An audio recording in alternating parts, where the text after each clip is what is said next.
नमस्कार दोस्तों, news centre bye Jitu में आपका स्वागत है। आइए शुरू करते हैं इंडियन जियोग्राफी। और इसमें हम देखेंगे भारत और विश्व का भूगोल और देखेंगे सौर मंडल।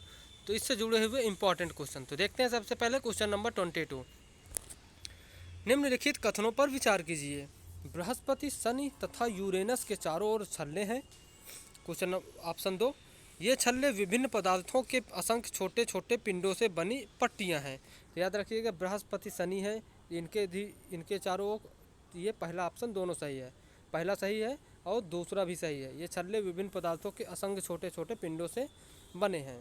तो इसका सही ऑप्शन है ऑप्शन सी। याद रखिएगा, ये दोनों सही हैं। और बृहस्पति, शनि और यूरेनस अर्थात अरुण।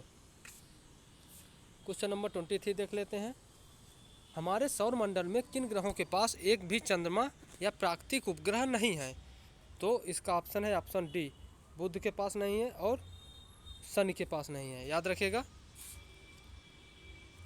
1-3 मुझे लगता है, हाँ 1-3 बुध के पास नहीं है और शुक्र के पास नहीं है, क्योंकि शनि के पास भी है। शनि के पास याद रखिएगा 81 उपग्रह है वर्तमान में, क्योंकि अभी तक 79 थे लेकिन 2 और खोजे गए हैं। अब टोटल मिलकर 81 उपग्रह हो चुके हैं। तो 1-3 किसमें है? सही ऑप्शन होगा ऑप्शन डी, इसका सही आंसर है। तो ऑप्शन डी इसका सही आंसर है। क्वेश्चन नंबर 24 देख लेते हैं। नीचे दिए गए ग्रहों में सबसे अधिक चंद्रमा किसके पास है? तो सबसे अधिक चंद्रमा किसके पास है? तो बृहस्पति के पास। लेकिन अब रियल में देखेंगे तो शनि के पास है। शनि के पास 81 है, लेकिन ये गलत है। वर्तमान में 2 और उपग्रह खोजे जा चुके हैं, तो 81 है शनि के पास। याद रखिएगा। अगला क्वेश्चन देख लेते हैं 25। निम्नलिखित में से कौन से कथन सत्य हैं? तो कौन से कथन सत्य हैं? उपग्रह अपने ग्रहों की परिक्रमा करते हैं, साथ ही सूर्य की भी परिक्रमा करते हैं। तो पहला गारंटेड सही है, पहला सही है। और दूसरा देख लेते हैं। पृथ्वी के उपग्रह चंद्रमा का व्यास पृथ्वी के व्यास का आधा है। ये गलत है, पृथ्वी के व्यास का 1/4 है। ये भी याद रखिएगा। तो दूसरा गलत है, पहला सही है। तो ऑप्शन ए इसका सही आंसर है। 26 देख लेते हैं।